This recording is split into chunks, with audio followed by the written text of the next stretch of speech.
8 जनवरी को पटना जिले के फुलवारी थाना क्षेत्र में 2 बच्चियों के साथ रेप की घटना को अंजाम दिया गया था। आरोपी के द्वारा रेप के बाद एक बच्ची की हत्या भी कर दी गई थी। इस मामले का पटना पुलिस ने खुलासा किया है। इस मामले की जानकारी देते हुए क्या कुछ कह रहे हैं पटना के एसएसपी राजीव मिश्रा, आइए सुनाते हैं। तो छोटी बच्चियों का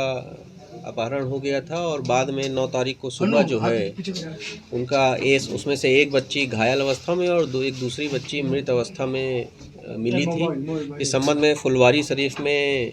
एफआईआर अंकित करके एएसपी फुलवारी के नेतृत्व में एक टीम का गठन किया गया था, जिसमें आईपीएस प्रोबेशनर दीक्षा और DSP Annu, DSP probationer Chinki, इसके अलावा टेक्निकल सेल के इंस्पेक्टर दीपक, एसएचओ नौबतपुर, एसएचओ महिला थाना, एसएचओ बेऊर और कई ऑफिसर्स लगाए गए थे। उसके बाद जो है हम लोगों ने कई वैज्ञानिक तरीके से और जो हमारा ट्रेडिशनल तरीका है इन्वेस्टिगेशन का, लोकल लेवल पर जाके मल्टीपल टीम्स बना के हम लोगों ने वहाँ की स्थानीय जो छोटी बच्चियाँ थीं, जो महिलाएं थीं, उन लोगों से बात की और उसके बाद जो है जो इन्फॉर्मेशन मिली थी उसके आधार पर, संदेह के आधार पे हम लोगों ने 2-3 लोगों को जो है पूछताछ के लिए ले आए थे। पूछताछ के क्रम में जो है इस पूरे मामले का उद्भेदन हुआ है और अभी तक जो बात आई है वो ये है कि एक व्यक्ति हैं, उसी जो आलमपुर गांव है उसके बगल में लगे हुए गांव है, वहाँ देवानंद राय उर्फ भोकलू, उनके द्वारा ये घटना कारित की गई है। अनुसंधान के क्रम में हम लोग जो घायल बच्ची है उससे भी जब लगातार एम्स में हमारी जो आईपीएस प्रोफेसर हैं दीक्षा और डीएसपी जो इस केस की चीफ आईओ हैं अन्नू, ये पूछताछ कर रही थी, तो बच्ची भी बार बार एक ही व्यक्ति की बात बता रही थी। हालांकि उसने 2 महिलाओं की बात की, लेकिन हम लोग को शुरू से ये संदेह लग रहा था कि महिलाओं की इसमें भूमिका नहीं होगी। तो बाद में अनुसंधान में यही बात आया कि इस एक व्यक्ति द्वारा ही ये घटना कारित की गई है। घटना का जो विवरण है वो ये है कि दोनों बच्चियां जो हैं वो जो गोबर से बना जो है उपला होता है, गोईठा जिसको लोकल लैंग्वेज में बोलते हैं, उसको लेने के लिए घर से निकली थी और ये व्यक्ति जो अभियुक्त हैं जिनको गिरफ्तार किया गया है, इनके घर के पास गई थी, इनसे पूछा तो इन्होंने दोनों बच्चियों को ये बताया कि घर में गोईठा नहीं है, खेत में है आगे। ऐसे इस तरह से बहला फुसला के उसको लेकर गए। पहले जो है गांव के बगल में ही कोई एक बाग टाइप है, वहाँ लेकर गए। वहाँ पर लेकिन फिर एक महिला आती हुई दिखी, तो फिर वहाँ से आगे बढ़ के गाँव के बगल में ही नहर है, वहाँ लेकर गए। वहाँ फिर दूसरी एक महिला आती हुई दिखी, तो फिर उसको जो है जो तीसरा घटनास्थल है वहाँ लेकर गए। क्योंकि उस दिन काफ़ी कोहरा था, हम लोगों ने जो 1-2 सीसीटीवी फुटेज देखा है उसमें भी काफ़ी कोहरा है, जिसकी वजह से कहीं कुछ स्पष्ट दिखाई नहीं दे रहा है, इसलिए किसी ने इनको घटना करते हुए नहीं देखा। और इसके बाद जो है उसी घटना पर इनके जो मृत बच्ची है उसके साथ जो है फोर्सफुली जो है रेप किया गया और जो दूसरी इंजर्ड बच्ची है उसके साथ भी करने का प्रयास किया गया और बाद में जो है जो घायल बच्ची थी, जो मृत बच्ची थी, उसको वहीं बगल में ही जो निर्माण कार्य से कुछ सीमेंट के टूटे हुए ब्लॉक्स थे उससे उसके सर में, दोनों बच्चियों के सर में मारा गया, जिसमें से एक बच्ची की मृत्यु हो गई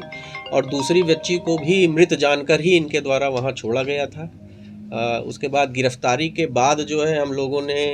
अभियुक्त की निशानदेही पर जिस पत्थर से बच्ची को मारा गया था उस पत्थर को भी बरामद कर लिया है कल रात में और उस पत्थर पे भी काफ़ी खून लगा हुआ पाया गया है, जिसको हम लोग जब्त करके फर्दर एफएसएल जांच के लिए बेच रहे हैं।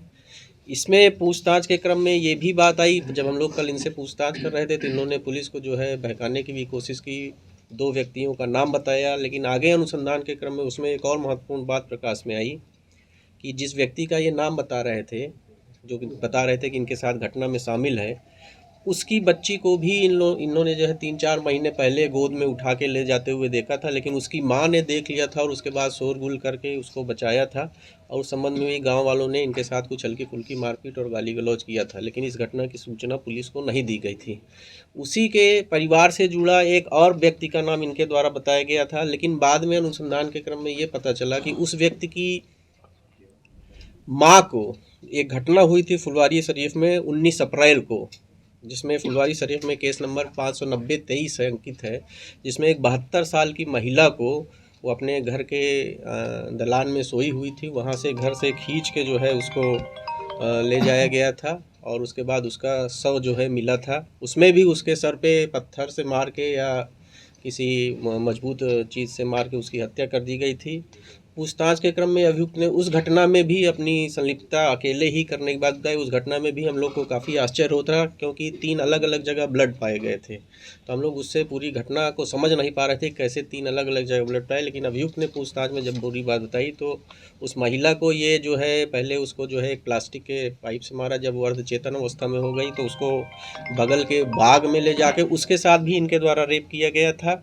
लेकिन हालांकि पोस्टमार्टम रिपोर्ट में इस बात की कोई उल्लेख नहीं है, इसकी पुष्टि नहीं हो पाई है। लेकिन पूछताछ के क्रम में इन्होंने इस चीज़ को एक्सेप्ट किया और फिर पुनः जो है उसको ला के वापस अपनी जगह रखने का प्रयास किया गया था खींच के। इसीलिए वो 3 जगह ब्लड मिला था। और जो हम लोग पोस्टमार्टम रिपोर्ट देख रहे हैं तो उस पोस्टमार्टम रिपोर्ट में भी महिला के जो पिछला शरीर का हिस्सा उसमें काफ़ी जगह इस तरह के इंजरीज पाए गए हैं, जो इस बात की पुष्टि करते हैं कि उसको काफ़ी जो है ज़मीन से पीठ के बल खींचा गया था। तो उस घटना में भी इन्होंने अपनी संलिप्तता स्वीकार की है। उस घटना को भी हम लोग अब फिर से जो है उसमें इन्वेस्टिगेशन जो हमारा रुका हुआ था उसको फिर से आगे बढ़ा रहे हैं। इस प्रकार जो पटना पुलिस ने इस घटना का पूरी तरह से उद्भेदन कर लिया। जो पीड़ित बच्ची है उसका भी स्टेटमेंट हम लोगों ने लिया, पूरी तरह से स्वस्थ हो जाएगी तो फिर विस्तृत स्टेटमेंट लेकर 164 का स्टेटमेंट कराया जाएगा। और आगे जो अनुसंधान है, जो सबसे महत्वपूर्ण बात है इस केस में कि पूरा इस केस का जो इन्वेस्टिगेशन हुआ है वो इसमें जो एविडेंस हम लोग कलेक्ट किए अभी तक घटना स्थल से और एम्स से जो हमको डॉक्टर्स ने दिया है, तो हम लोग इस बात के लिए पूरी तरह से आश्वस्त हैं कि साइंटिफिक एविडेंस के बल पर हम लोग शीघ्र ही इस घटना में जो दोषी हैं उसको सज़ा दिला पाएंगे। जैसा कि आपने सुना, राजीव मिश्रा ने बताया है कि ये जो आरोपी है वो पीड़ित बच्चियों के पड़ोसी गांव का रहने वाला है और पूर्व में भी कई बार उस बच्चियों के साथ रेप करने का ये प्रयास कर चुका था। हालांकि इस तरह की घटना को वो पूर्व में भी कई लोगों के साथ अंजाम दे चुका है।